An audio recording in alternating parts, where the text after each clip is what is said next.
This is the Panasonic G7.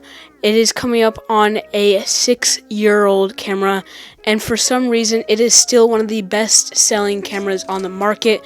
So today I want to find out why this is such a good camera still in 2021 and answering the question, is it still worth purchasing in 2021?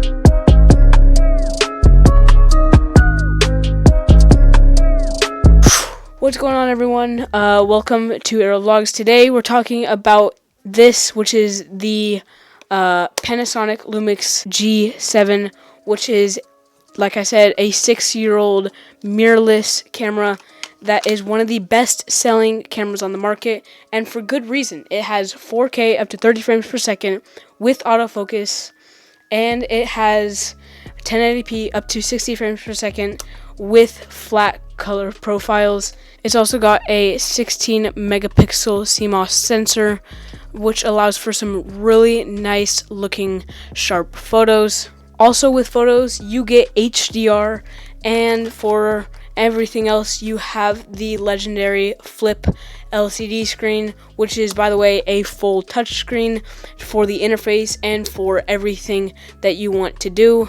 And not only that, this camera, it has buttons and dials all over the place, and yet it is still a tiny, compact mirrorless camera that it is about the size of a phone, just a bit wider, and is much smaller than your normal DSLR.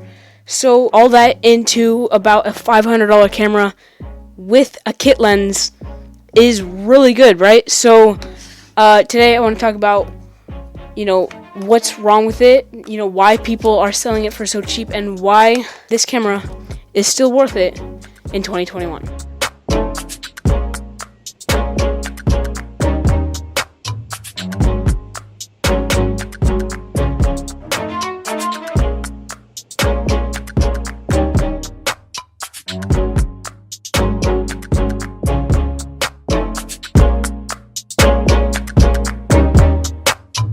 Alright, let's start off with the first section of the video, and that is ergonomics and the feeling of the camera.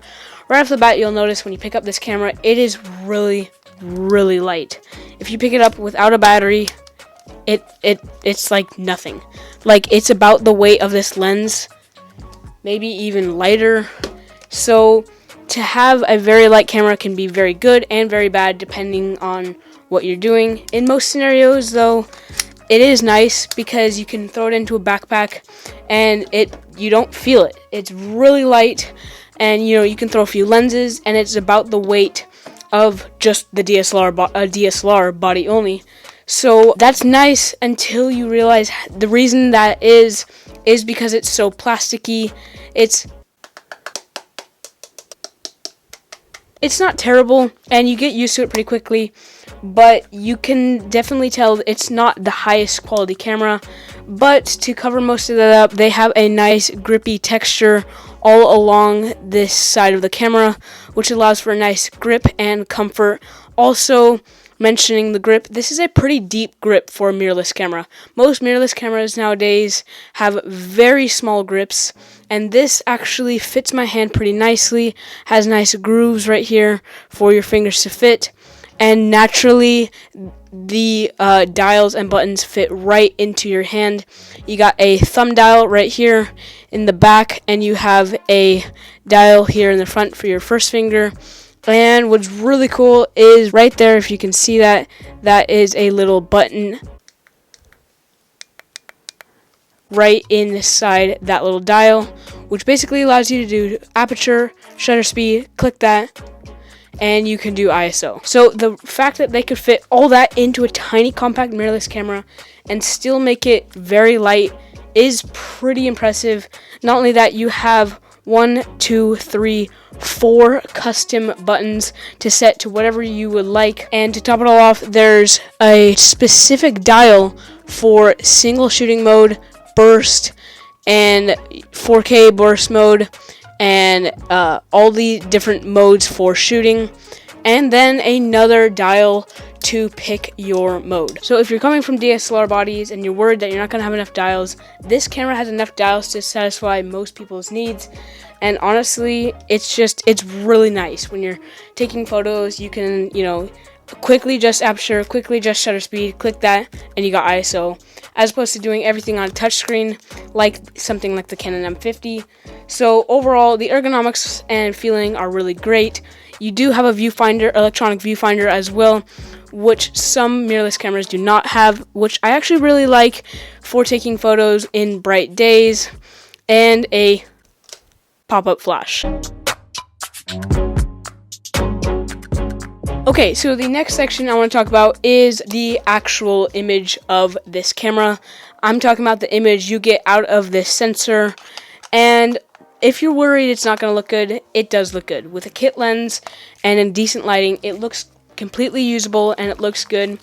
The 4K looks pretty good too. Honestly, most people are watching on their phones, so you can't really tell a huge difference. But if you do need that 4K, it does have autofocus. That actually kind of works, surprisingly. So the fact that you get very minimal crop in 4K and still somewhat autofocus in like a sub $700 compact mirrorless camera that's almost 6 years old, that's insane. That's really crazy that they got to do that. But some of the compromises is low light. The low light performance is not amazing. What's really weird is it goes by 200s for your ISO. So 200, 400, 600. It's really weird, but if you go into your settings, you can change it, and you can turn on extended ISO, because normal ISO, it'll come out of the camera. The lowest ISO will be 200, and the highest will be like 1600. So you turn the extended ISO on, and you get 100 all the way to like 12,500, or like something crazy. Let me see. But this is only for photos. You can go all the way down to 100, and then all the way up to 25,600 for photos. So the image does look good. If you're in low light, I'd recommend not using the kit lens. Because this is a micro four thirds sensor, you don't get quite as much light let into the sensor as you would on an APS-C size sensor or even full frame. So if you're going to be in low light a lot, I would say I wouldn't recommend this camera. But if you throw on a fast aperture lens like 1.7 or something like that, it's going to look a lot better, and that's going to be very usable. So I definitely recommend picking up a faster lens. But other than that, the image does look really good in video. The colors actually look really great too. It's pretty natural. I've put it through its paces, and you get in the standard picture profile. It actually looks very solid. And if you're not planning on color grading, then it'll be fine. So the color right out of camera looks pretty good. But what's actually really cool about this is that you get flat color profiles, Cine D, and that's just ridiculous. Like, the fact that a camera company 6 years ago had all that into this camera is just insane. Into like a very affordable camera, that's very crazy. And that's really helpful for if you want to really mess with your image and color grade it. I didn't use it too much, but in the standard picture profile, it does look good and very solid. But for photos, it's the same story. They look great, they're sharp. The autofocus in photos is very crisp and amazing. The shooting modes are insane. So you get up to 8 frames per second mechanically, and then you get up to 40 frames per second with electronic shutter. I don't know. It's fun to play with, but honestly, it's just cool that they have these fast of shooting modes in this small, compact, mirrorless camera. So yeah, the photos look great. If you're doing photos, actually, I'd recommend this camera 100%. You grab this and a nice like telephoto lens, 45 to 150, pretty cheap, like 150 bucks, and boom, you got a good photo setup that is actually relatively compact, and you get flip out screen and a major zoom. So I recommend this setup quite a bit if you're getting into photography. I'd actually say this is one of the best bang for buck photography cameras. It is 16 megapixels, so it's not the highest, but honestly anything past 12 or 14 looks great. So, you know, photos are great. Alright, so the next thing is just vlogging wise, and I didn't really know what to call this segment, but I did want to talk about a few features that I do like, and one is you have HDMI and a mic jack, and the HDMI is a clean HDMI, which is amazing, which basically means if you want to attach it to a bigger monitor, or if you want to, you know, live stream with it, you can. So that's really great.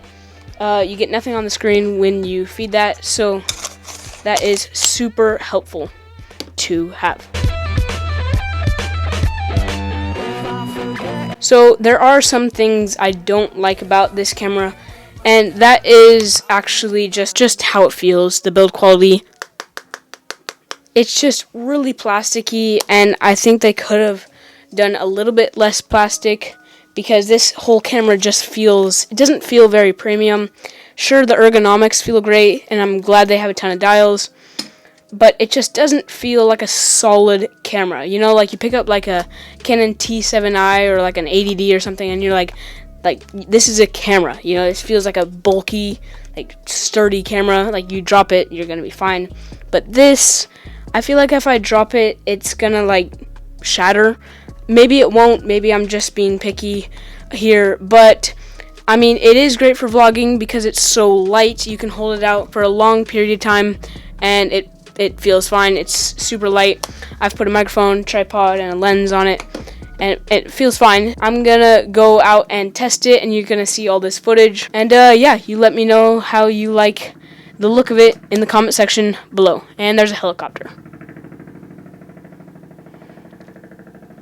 But yeah, alright, let's go check out the footage.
Okay, so what did you think of the footage out of the G7?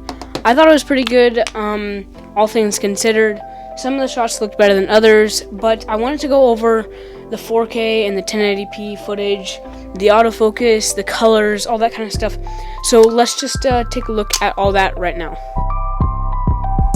Okay, so take a look at the footage right now. So some of the photos I took, you'll see, are actually good. They're very sharp, they're clear, the image looks good, straight out of camera, the JPEGs. Obviously you're not going to get as much dynamic range as you would if you shot in RAW, but the JPEGs look great right out of camera. The colors are actually very good. You know, most people rave about how good Canon's color science is, and you're looking at it right now. So honestly, Canon's color science is good, and so is Panasonic's. So I'm not complaining about how the colors look. I don't see anything really wrong. There's a bit of a magenta shift, I think. Maybe it's a bit green. But the video actually looks really good on the LCD screen. It looks very magenta. So, but you can just change the actual color of the LCD screen in the menu settings. So, that's pretty nice too. But again, the real thing that I want to talk about is the autofocus and also stabilization. It does have stabilization. I'll show you the differences with stabilization and without. With, it looks much worse. It is surprisingly different. But a lot of these photos, I just put the camera up and took the photo. You can get great shots super quickly because you have dials here, in different places. I did not test out the fast shooting, but it is good. You can hear it's very fast. So overall, the JPEGs, nothing to complain about. They're JPEGs. They look great. They're supposed to look great. They're supposed to just look good right out of camera. And then RAW is so that you can, mess around and manipulate your image more. But overall, I'd say the actual color looks pretty good on both video and photo. So now let's look at 4K. So the 4K is a great option on this camera because you can get stabilization on it and you can get autofocus, and it's a very small crop. So the fact that you can have that in this tiny little cheap camera body is pretty cool. So let's see how it looks. They're both so similar. Honestly, the autofocus is struggling on both of them. They're so similar. I'm gonna do a crop in and see if I can see a difference. Okay, yeah, when I crop in, instantly I can see the difference. That's like not even a comparison.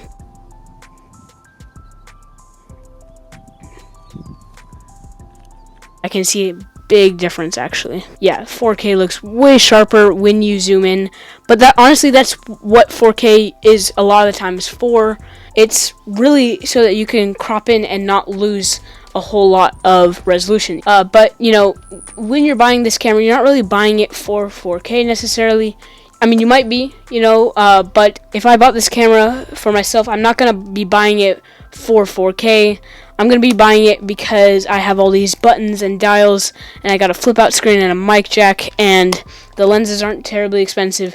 That's why I would be buying this camera. So the 4K honestly is just a bonus. I'm probably not going to be using it much, but you might really need 4K, and so you'd get this camera. If you need image stabilization and you need 4K and you need a flat color profiles, you have all of that in a budget camera. So that's what's nice about this camera, is it has most features that you'd find in a modern camera in a 6-year-old compact mirrorless camera that's like $500. And if I was photo first, I would actually go with this. Even though the Canon M50 does have 26 or 24 megapixels, and this only has 16, so quite a bit less, but this has got so many buttons and so many dials, and it's just got a lot of things I like a lot about it for photos. And I like how you point at something, take a picture with a kit lens, and it looks good.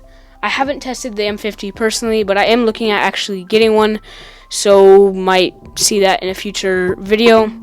But if I was a photo first, easily I would go with this.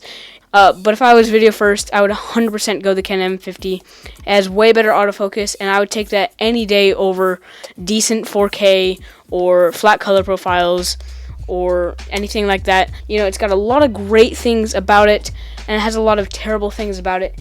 And that's how most cameras are nowadays. You find one camera and it's like the perfect camera, and then you go to someone else and it's like, that's my least favorite camera. So it really just depends on what your needs are. I'd say if you're photo first, or if you're just getting into photos and photography, and you're upgrading from like your smartphone or something, and it's going to be a massive upgrade from your smartphone. It's got all the features you would find in a higher end camera built into a small compact form factor. So yeah, that's my review of the G7, and if it's still worth it in 2021, and it 100% is, if you're getting into video or photo, it is a steal of a camera for the price. And if you're live streaming, yeah, you can still 100% use it. In conclusion, this G7 6-year-old camera is still worth it in 2021. Thanks for watching, guys, and I'll see you in the next one.